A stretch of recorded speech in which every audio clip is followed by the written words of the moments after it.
कहानी एक pizza delivery boy के साथ हुई एक सच्ची घटना पर आधारित है। ये घटना जॉन के साथ तब हुई जब वो अपने कॉलेज के दिनों में एक छोटी सी पिज्जा शॉप में पार्ट टाइम जॉब करता था। एक रात करीब 1 बजे जब जॉन अपनी शिफ्ट खत्म करके घर के लिए निकलने ही वाला था, तब अचानक ही पिज्जा शॉप का फोन बजा। जॉन ने फोन उठाया तो कोई आदमी बहुत ही सहमी आवाज में ऑर्डर दे रहा था। पहले तो जॉन ने ऑर्डर लेने से मना करने का सोचा, क्योंकि पिज्जा शॉप का क्लोजिंग टाइम ऑलरेडी हो चुका था। मगर जब उस आदमी ने 4 लार्ज साइज पिज्जा ऑर्डर किए तो जॉन ने ऑर्डर ले लिया, क्योंकि अक्सर बड़े ऑर्डर पर एक अच्छी खासी टिप भी मिलती थी और जॉन को पैसों की जरूरत भी थी। जॉन जल्द से जल्द पिज्जा लेकर डिलीवरी करने निकल पड़ा। डिलीवरी एड्रेस उस पिज्जा शॉप से काफी दूर शहर के आउटस्कर्ट्स में था। देर रात हो चुकी थी और वो रास्ता भी काफी सुनसान था। सड़क कच्ची थी और उसके दोनों तरफ बहुत सारे जंगली पेड़ पौधे थे। रास्ते में कोई स्ट्रीट लाइट भी नहीं जल रही थी, जिसकी वजह से वहां अंधेरा ही अंधेरा था। कुछ और देर की ड्राइविंग के बाद जॉन उस एड्रेस पर पहुंच गया। वो एक बहुत ही पुराने दिखने वाले अजीब से घर के सामने खड़ा था। वो घर फॉरेस्ट एरिया के अंदर था और उस घर की कोई भी लाइट नहीं जल रही थी, बल्कि आसपास कुछ हलचल भी नहीं थी। बिल्कुल ऐसा लग रहा था कि जैसे वो घर सालों से वीरान पड़ा है और उस घर में कोई रहता ही ना हो। जॉन उस घर को देखकर थोड़ा घबरा रहा था, इसलिए उसने अपने मैनेजर को कॉल किया। वो अपने मैनेजर को वो सिचुएशन एक्सप्लेन करके वहां से वापस चले जाना चाहता था, लेकिन उसके मैनेजर ने फोन ही नहीं उठाया। जॉन अगर बिना मैनेजर को बताए वो चारों पिज्जा वापस ले जाता तो उसका मैनेजर उससे बहुत ज्यादा गुस्सा हो जाता और उसकी सैलरी भी काट लेता। इसलिए जब बार बार कॉल करने पर भी उसके मैनेजर ने फोन नहीं उठाया तो उसने एक बार उस घर के पास जाकर डिलीवरी ट्राई करने का मन बनाया। जॉन जैसे ही आगे बढ़ा, उस घर के अंदर की एक लाइट ऑन हो गई। जॉन को थोड़ा सा कॉन्फिडेंस आया कि शायद अंदर कोई है। उसने डोरबेल बजाई और जोर से कहा, पिज्जा डिलीवरी। मगर कुछ देर तक किसी ने दरवाजा नहीं खोला। जॉन ने फिर से बेल बजाई तो उसे अंदर से किसी के कदमों की आवाज आई, लेकिन फिर से किसी ने दरवाजा नहीं खोला। जॉन वापस जाने ही वाला था कि अचानक से वो दरवाजा अपने आप खुल गया। जॉन थोड़ा घबराया हुआ अंदर घुसा।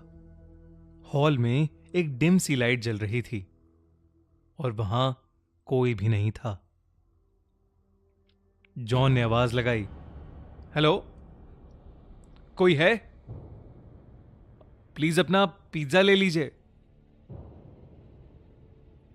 तभी जॉन ने देखा कि हॉल में पड़े सोफे के नीचे एक काली बिल्ली निकलकर एक रूम की तरफ भागी।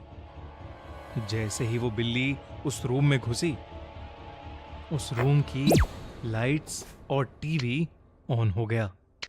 साथ ही छोटे बच्चों की शैतानी करने की और हंसने की आवाज भी आने लगी। जॉन को लगा कि कोई शायद उसके साथ किसी किस्म का मजाक कर रहा है। वो गुस्से में उस रूम के अंदर गया। वहां 2 छोटी सी लड़कियां बैठी थीं। वो दोनों वहां बेड पर बैठे बैठे जॉन को अजीब तरीके से घूरे जा रही थीं।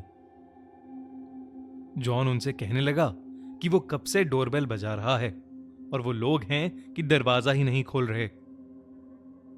जॉन उन पर गुस्सा कर रहा था, लेकिन वो दोनों फिर भी वहीं बैठी बिना कुछ बोले बस जॉन को घूरे जा रही थीं।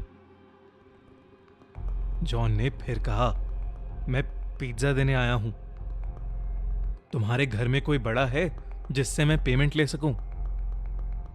अचानक उन लड़कियों की आंखों का रंग सफेद पड़ गया और उनकी चुप्पी एक खतरनाक हंसी में बदल गई।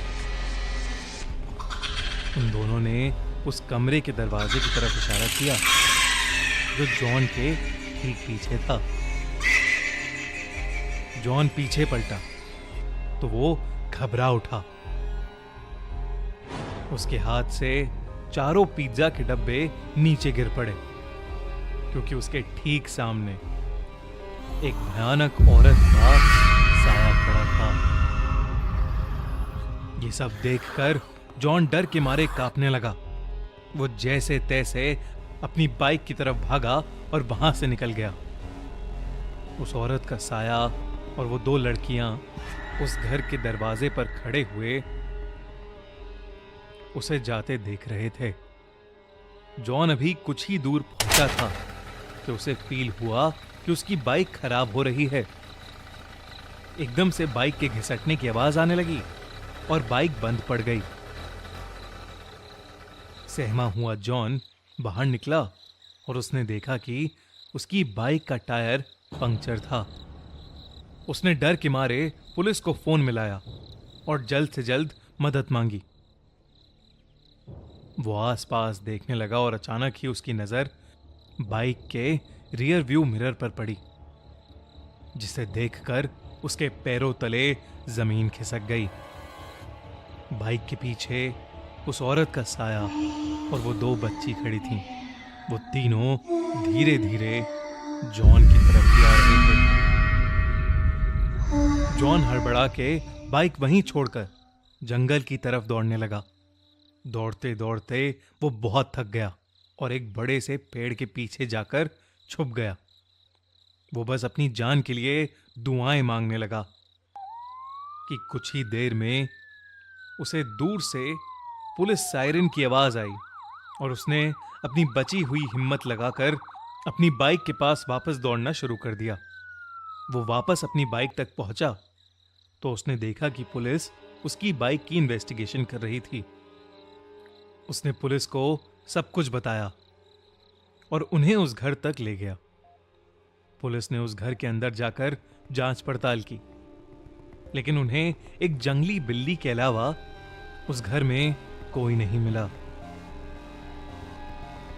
अगली सुबह जॉन को यह पता चला कि वो घर पिछले 3 सालों से खाली पड़ा है और तो और 3 साल पहले उस घर में एक औरत और उसकी 2 छोटी बेटियां रहती थीं, जिनका एक रोज अचानक मर्डर हो गया था। ये जानकर जॉन के होश उड़ गए। उसे समझ आ गया कि उस दिन जिन लोगों को उसने देखा था वो उस औरत और उसकी छोटी बच्चियों की आत्मा ही थी, जो शायद आज भी उस घर में कैद है। मगर उसे कभी यह समझ नहीं आया कि वो फोन आखिर किसने किया था। इस हादसे के बाद जॉन ने पिज्जा डिलीवरी की नौकरी छोड़ दी, लेकिन वो जब भी वो हादसा याद करता है तो बुरी तरह कांप उठता है।